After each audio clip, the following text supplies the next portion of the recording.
Hello again, beautiful people. Abigail here to join you for day 2 of the Self-Love is Not Selfish Challenge. Now, how was day 1? Congrats on making it. Congrats on burning your old identities.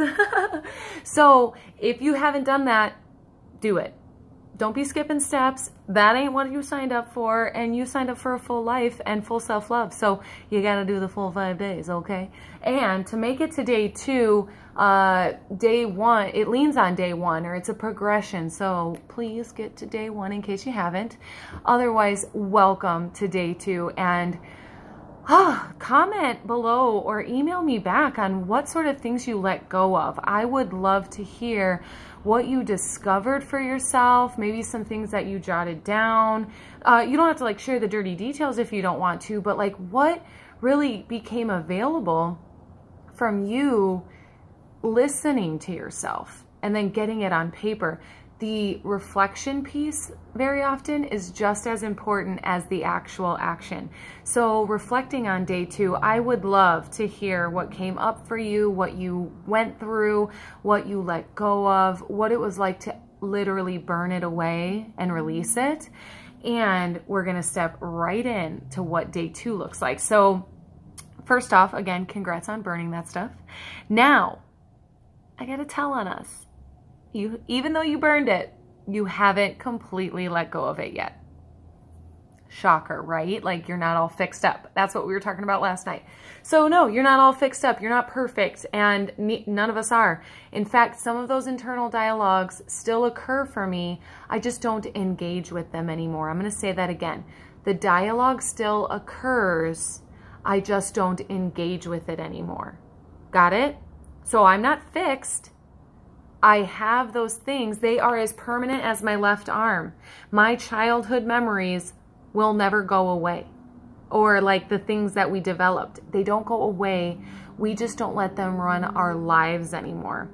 Now that is a major piece of transformation right there. So replay this if you need to, because you gotta get, these things aren't going away. You just do not engage with them anymore. Super, super, super important fact, okay? So you haven't let go of this stuff. In fact, what I'm here to tell on you about is that you've got however many decades of that old way of being set up. It's not going away because you wrote it down and burned it.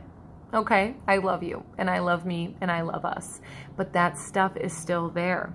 So we're gonna do another layer, another exercise of letting go, because what you did affirm yesterday is that you're willing to change, you're willing to transform and become someone new and recreate your relationship to yourself.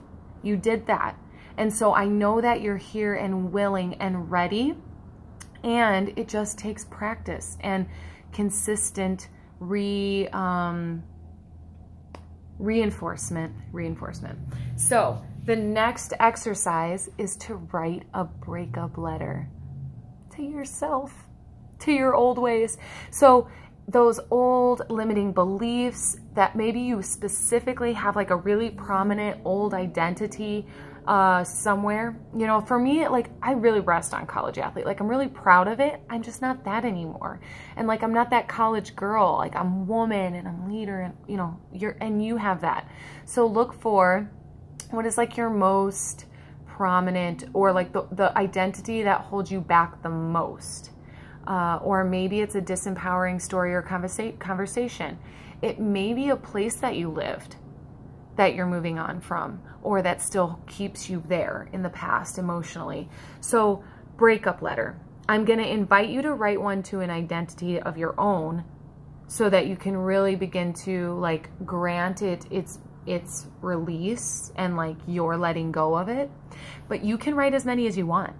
Really, I've done so many. In fact, most times when I end a chapter of my life, I write a breakup letter to that chapter of my life. So it's totally awesome, and it's releasing as can be. I'm telling you. That I almost jumped to the end of the video, sorry. Okay, so this breakup letter, you're gonna write to your old self. And then if you wanna write a couple, that you're more than welcome to. It's really beneficial. But the thing I wanna say about this is, do not make it more work than it has to be. We often make things bigger, scarier, or requiring more work than necessary, so then we end up avoiding it. Do not do that. Put a timer on your phone, 10 to 15 minutes, and promise yourself 10 to 15 minutes of writing that breakup letter. If you go over and you're inspired, wonderful, but don't sell yourself short with 2, 3, and 5 minutes, and then give yourself the space of 10 to 15. And if you want to keep free writing, keep free writing. If it's like all bubbling up out of you, let it flow, let it go. That's what you're here for. So you're gonna write this breakup letter to your old self. Take the time to do it. And like, there's a few pieces to a breakup letter, so you may want to jot this down. One is like releasing. You can be a victim, you can be mad, you can be angry, whatever. But then you also want to take responsibility. So you can be the victim and get it all out there. Remember, drain the well. And then you have to take responsibility for your part in the episode of your life. Okay? So how did you partake in that? How was that old identity really a part of you? And what are you willing to take responsibility for? Then acknowledging that old identity. Okay? So I'll give you a quick example with my college athlete. Abby, you were a hot mess. Oh my God. And you tore your knee, and you had so much resentment and anger, and you took it out on the team. You were very often like a cancer on the team, and you caused that was the most down time of your life, and you did not handle it with grace or anything. It was just messy and crabby Abby all the time. And really what I just need to take responsibility for is not understanding all of my feelings and not looking for myself and being responsible for the impact of crabby Abby and athlete and competitor and angry about my injury. I'm saying you and me because I'm talking to myself and to you. It's kind of inception. However, the responsibility is just that I never handled it like with responsibility in general. I just played the victim the whole time, and I blamed it on my coach, and I blamed it on my injury, and I put all the blame out there as if I had no part in it, and I did. I really did. And I could have spoken my truth and expressed my pain and frustration and sadness for not being the same player that I ever was. And what I really acknowledge you for is being a major part of my past. Being a part of my past that I'm so proud of, even because of the trials and tribulations. Doesn't matter. I am so proud to be a college athlete and to have had that experience. It is such an incredible experience, and I have so many amazing friends still to this day. And I've made up with my coach, and I've made up with teammates, and I've cleaned up my messes.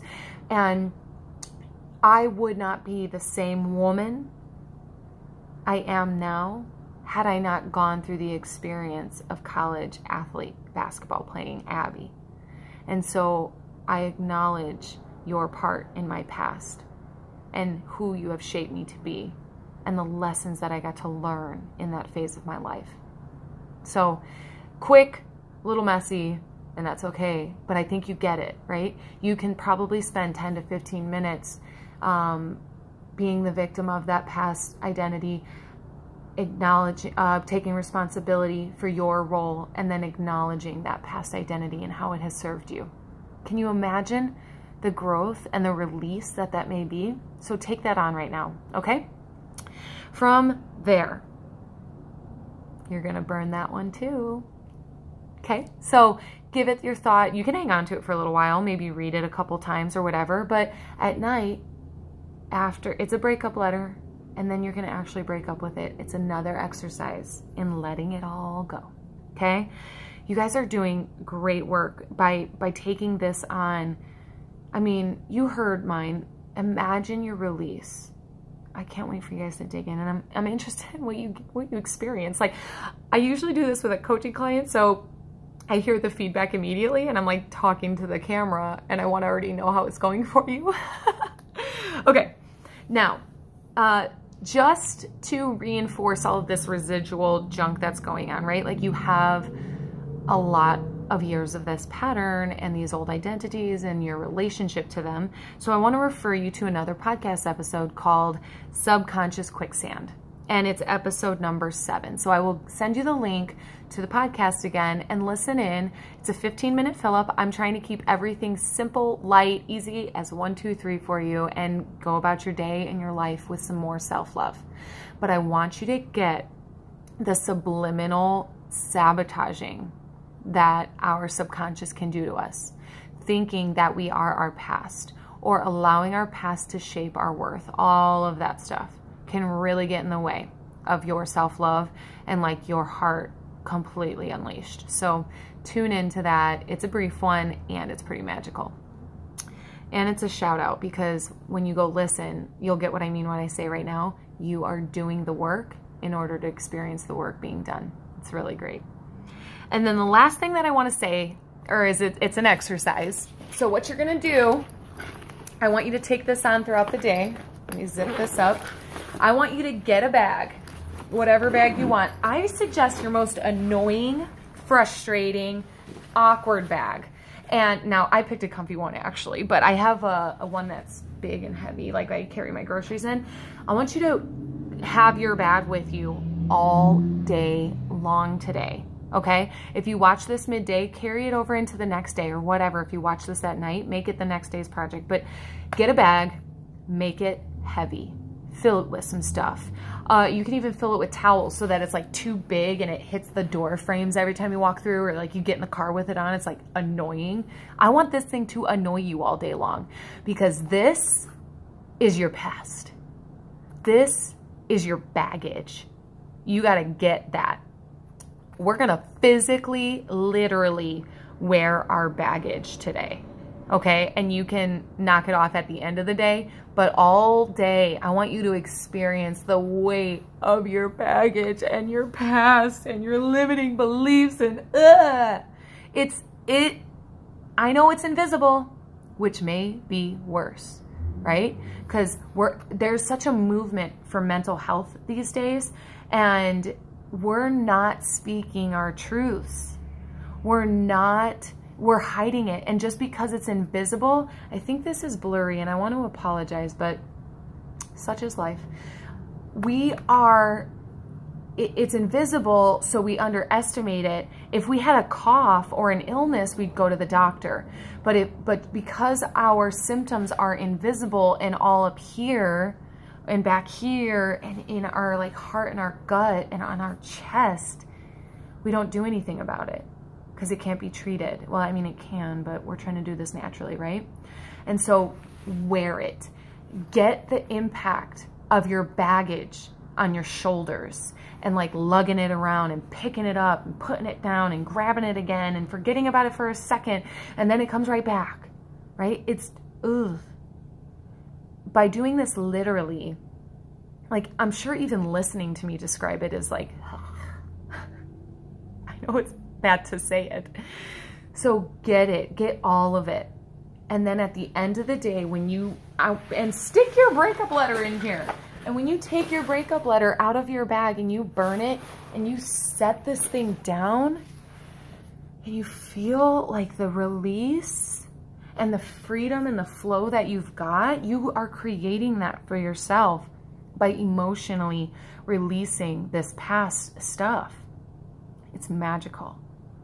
And yeah, it'll take some more swings. It'll take some practice. But this 5-day challenge is laying a foundation for you to just take off with it. Okay? You're amazing. Let me make sure I have no more notes. Let's just take off your baggage. Yeah, get how heavy it can be and how stuck it's there. Like you can take that backpack off, but we're gonna have to do some extraction. And no, I don't do any lobotomies. So those are my notes. Easy as 1, 2, 3. Breakup letter, podcast, baggage. At night, get that baggage off, burn that breakup letter, and sleep peacefully in some more self-love. You're amazing. I love you. You love me. I know it. I just know it. And we are we. So I want you to get that you are not alone. You're not alone. We're all in this. You wouldn't be alone if I wouldn't have anything to talk about. We'd be perfect, right? So I need you to get that. And I'm going to make the same invitation. If there's someone that you know that can use this exercise, send them over to sign up for day one. I'm totally running this program as often as I can. I'm realizing how magical it's going to be and how much of an impact it's going to make. So if you can tell, and especially if day one made an impact for you and it made a difference, and you can clearly see how much a difference today is going to make, please forward this information onto somebody so that they can start to experience all this freedom and love and self-love and unleashing. Okay? I love you guys. Make the difference that you want to see in the world.